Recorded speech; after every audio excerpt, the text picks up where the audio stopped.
Good evening players. आज मैं फिर आपके सामने एक नया वीडियो देने के लिए आ गया हूँ।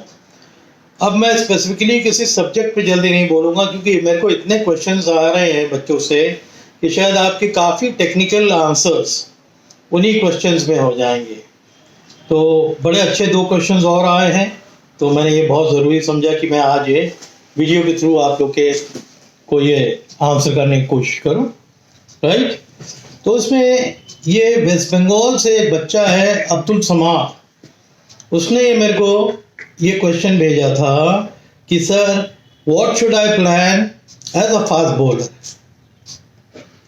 When the bowling gets attacked by the batsman. यानी अगर मैं फास्ट बॉलर हूँ और मेरी बॉलिंग को एक बैट्समैन है जो बड़ा अटैकिंग मोड में खेल रहा है और वो बार बार अटैक करता है, तो हमारी प्लानिंग क्या होना चाहिए, उसको रोकने के लिए हमारी प्लानिंग क्या होनी चाहिए। बड़ा सुंदर क्वेश्चन है ये, क्योंकि काफ़ी लड़के फेस करते हैं, खासकर ये जूनियर लेवल पे। अगर ज़रा भी अच्छा बैट्समैन होता है और थोड़ी बॉलिंग हल्की होती है उनकी, तो वो फिर अटैक करना चालू करता है 4-6। आप उसको रोकेंगे कैसे? आपका टीम का कप्तान और वो बॉलर, उसको कैसे रोक सकता है, उसके ऊपर ये क्वेश्चन है। तो बहुत से तरीके होते हैं, ऐसे ओकेजन होते हैं जिसमें कई बैट्समैन को मैंने देखा कि बड़े अटैकिंग मोड में खेलते हैं और वो बॉलर पे साइकोलॉजिकल एक असर डालने की कोशिश करते हैं अपने अटैकिंग मोड की वजह से। तो जो एक बैट्समैन अटैक करता है और एक बॉलर को बार बार मारता है बाउंड्रीज छक्के, तो उसको नॉर्मली जो बॉलर है ऐसी सिचुएशन पे वो नर्वस हो जाता है क्योंकि उसको मार पड़ रही है, जबकि ये होना नहीं चाहिए। क्या होता है कि वो नर्वस हो जाता है तो उसका कॉन्फिडेंस लेवल भी कम हो जाता है, और जैसे ही आपका कॉन्फिडेंस लेवल लूज होगा बैट्समैन आपके ऊपर सवार हो जाएगा और पिटाई लगाएगा। और जब आपका कॉन्फिडेंस लेवल लूज होगा तो आप जो है बार बार मिस्टेक्स करेंगे और उन मिस्टेक्स को दोहराएंगे, और अल्टीमेटली क्या होगा कि आपको जब मार पड़ेगी तो कप्तान आपको बॉलिंग से हटा देगा। बड़ा सीधा सर, क्योंकि उसको तो टीम के बारे में सोचना है। अब आपकी सोच क्या रहनी चाहिए, उसका आंसर क्या है, सोल्यूशन क्या है? उसका सोल्यूशन यही है जो मैं कुछ पॉइंट्स बता रहा हूँ। इसके पहले भी कुछ वीडियोस मैंने पोस्ट किए थे, अगर उन बच्चों ने देखा होगा तो उसमें मैंने ये बात बताई थी। एनीवे, अभी क्या है उसका सोल्यूशन मैं बता रहा हूँ। एज अ बॉलर सबसे ज़्यादा आप क्या नीड करते हो? To develop confidence in your bowling ability. यानी जो आप बॉलिंग करते हैं, जो आपकी काबिलियत है, उसको आप बैक करिए, है ना। वो आपको कॉन्फिडेंस लेवल कभी नहीं डाउन होना चाहिए। दूसरा कि अगर बार बार बैट्समैन आपको रिपीटेडली मार रहा है तो अपने आप को एनालाइज करिए, एक लंबी सांस लीजिए, अपने आप को एनालाइज करिए कि भाई गलतियां मेरे से कहाँ हो रही है, और सबसे इम्पोर्टेंट कि बैट्समैन की वीक पॉइंट क्या है। अगर बैट्समैन की वीक पॉइंट आप पकड़ लोगे तो आप उसको रन करने से रोक सकोगे। तो ये बहुत ज़रूरी है। इंस्टेड ऑफ गेटिंग नर्वस, आपको उसकी वीकनेस के बारे में सोचना है।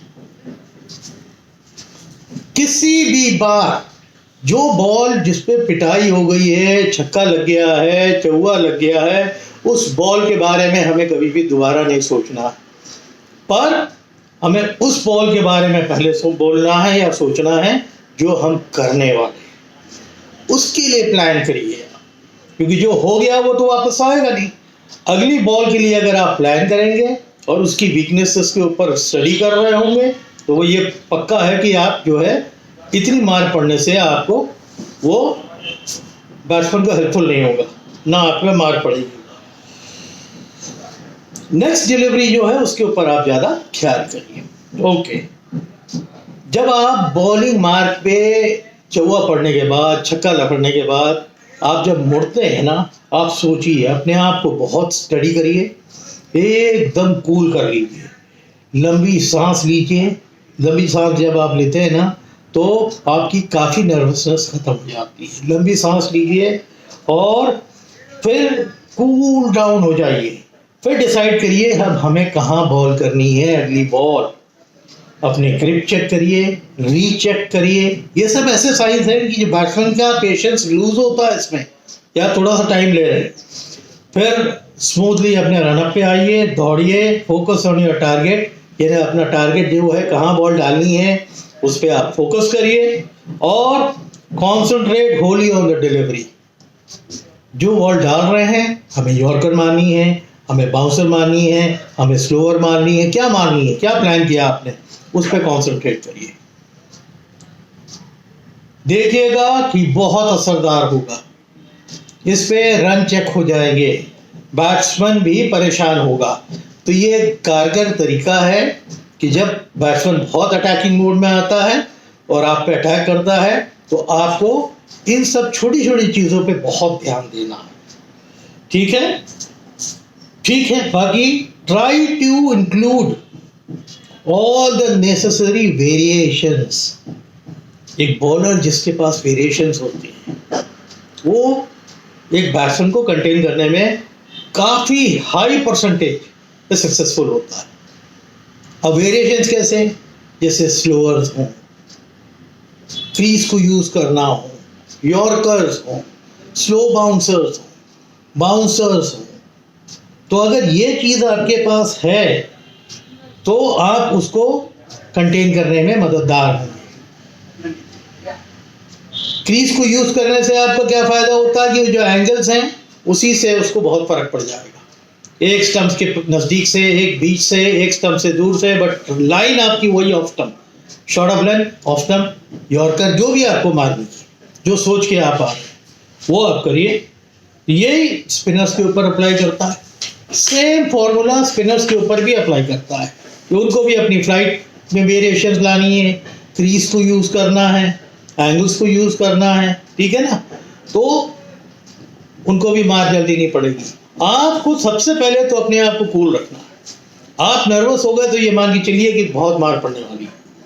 आजकल जिस तरह अटैकिंग बैट्समैन आते हैं, जिस तरह के बैट्समैन के हाथ में होते हैं, तो अगर आप अपनी बुद्धि को काबू में नहीं ला रहे हैं, अपने माइंड एंड बॉडी को काबू में नहीं ला रहे हैं, तो ये मान के चलिए कि आपकी पिटाई होनी होगी। तो ये तो हो गया जो नंबर 1 क्वेश्चन था। बड़ा अच्छा क्वेश्चन है, बड़ा कॉमन है। तो बहुत अच्छा, ये अब्दुल समाद वेस्ट बंगाल से जो क्वेश्चन आया था ये बहुत अच्छा था और इसको आंसर करने में मेरे को बहुत अच्छा लगा। दूसरा क्वेश्चन भेजा उसने कि how can I prevent from bowling too many wide balls as a medium pacer. कि एज अ मीडियम पेसर, अगर मैं मीडियम पेसर हूँ तो अमूमन में छोटी उम्र के बच्चे जो है काफ़ी वाइड फेंकते हैं। वाइड फेंकते हैं, आपको एक बॉल एक्स्ट्रा करना है, एक बॉल एक्स्ट्रा करना है, उसमें रन एक्स्ट्रा पड़ेगा, जो टीम के लिए बहुत घातक होता है। तो आप उसको कैसे प्रिवेंट कर सकते हैं, मैं कुछ चीज़ें उसकी बता रहा हूँ। जो बच्चे अगर उन चीज़ों में बारीक बारीक चीज़ों पे ध्यान देंगे तो उनकी वाइड कम भी होगी। सबसे पहले होता है ये रीज़न ढूंढिए कि ये क्यों होता है। कि मेरे हिसाब से टेक्निकली जो एक राइट हैंड मीडियम पेसर है उसका जो फ्रंट वाला है, नॉन बॉलिंग आर्म, ये वाला, इसका एल्बो और इसका शोल्डर अगर सीधा है, बैट्समैन की तरफ है, स्टंप्स की तरफ है जब वो बॉल करता है, चाहे वो साइड आर्म बॉलर हो चाहे वो ओपन चेस्टेड बॉलर हो, बट अगर ये और ये एल्बो ये अगर बैट्समैन की सीट पे है तो अमूमन जो है बॉल डंडों के अगल बगल या भीतर ही गिरेगी। तो ये वाइड को अवॉइड करने का एक कारगर तरीका है।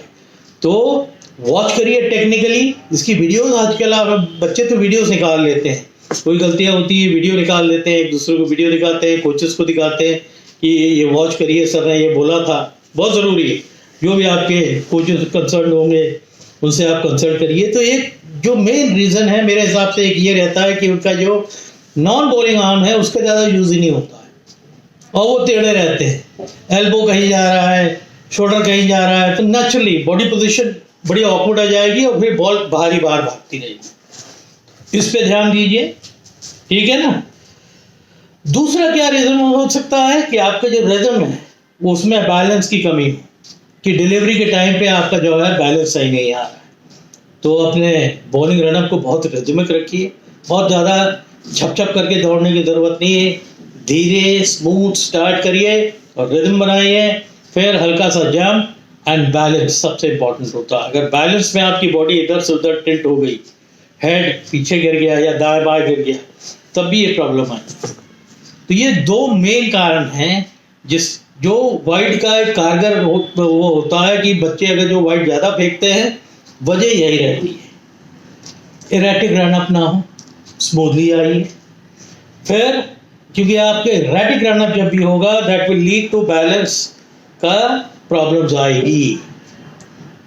फिर एज अ रिजल्ट जो एक्शन है उसमें आप कोलैप्स कर जाओगे। जहां ये हुआ आपकी बॉल वाइड ही रहेगी, तो बहुत ज़रूरी है बैलेंस।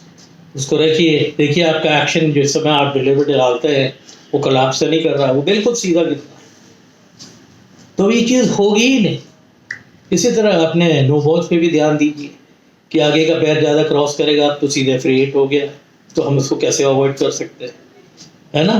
तो ये दो बड़े अच्छे क्वेश्चंस थे। आज ज़्यादा नहीं बोलूँगा क्योंकि ऐसे ही दो क्वेश्चंस का आंसर करते रहूँगा, और बहुत से क्वेश्चन थे कि अब अगला क्वेश्चन जो मैं आपको आंसर करूँगा, बट आज नहीं, जो अगला जब भी मैं वीडियो अपलोड करूँगा उसमें भी एक क्वेश्चन बहुत अच्छा है जो मेरे एकेडमी के लड़के ने दिया कि अगर हम प्रेशर में एज अ बैट्समैन अगर हम प्रेशर में आते हैं तो उस प्रेशर को हम कैसे हटा सकते हैं। यानी प्रेशर हटाने के कारण पूछ रहा था कि सर मेरे से रन नहीं निकलते हैं, और रन नहीं निकलते हैं तो मेरे ऊपर प्रेशर आ जाता है, तो मैं उसको आंसर करूंगा, बट आज नहीं। आज मैंने ये दो क्वेश्चन से ये सोचा था कि ये दो क्वेश्चंस लेके चलूँगा, तो वो ज़्यादा समझ में आएंगे सब प्लेयर्स के। होपफुली जितने भी प्लेयर्स हों जो ये वीडियोस हमारे वॉच करते हैं, वो इन सब चीज़ों पे ध्यान रखेंगे। बहुत टेक्निकल चीज़ें आज मैंने बताई हैं, फास्ट बॉलर्स के लिए भी, स्पिनर्स के लिए भी, कि क्यों बोलते हैं कि आपके एक्शन में बहुत अच्छा एक्शन होगा तो आपके अंदर कमियां कम रहेंगी। तो अच्छा एक्शन रखिए, आर्म पोजीशन कैसी रहनी चाहिए, बॉडी पोजीशन कैसी रहनी चाहिए, ये बहुत इम्पोर्टेंट है, तो इस पे ध्यान दीजिए और प्रैक्टिस करिए, खूब मेहनत करिए, और हर चीज़ को आप समझिए कि आप पॉसिबिलिटी है कि आप हर चीज़ कर लेंगे। नेगेटिव कभी दिमाग से मत होइए, नर्वस कभी दिमाग से मत होइए, अपने आप को बहुत कूल रखिए, राइट। तो आज के लिए इतना ही बहुत कर रहा हूँ। उम्मीद है ये दो वीडियोस के क्वेश्चंस जो आए थे, जो मैंने आज आंसर किया है, बहुत से बच्चों को फायदा करेगा। ठीक है, जय हिंद। आज के लिए बस इतना, थैंक यू।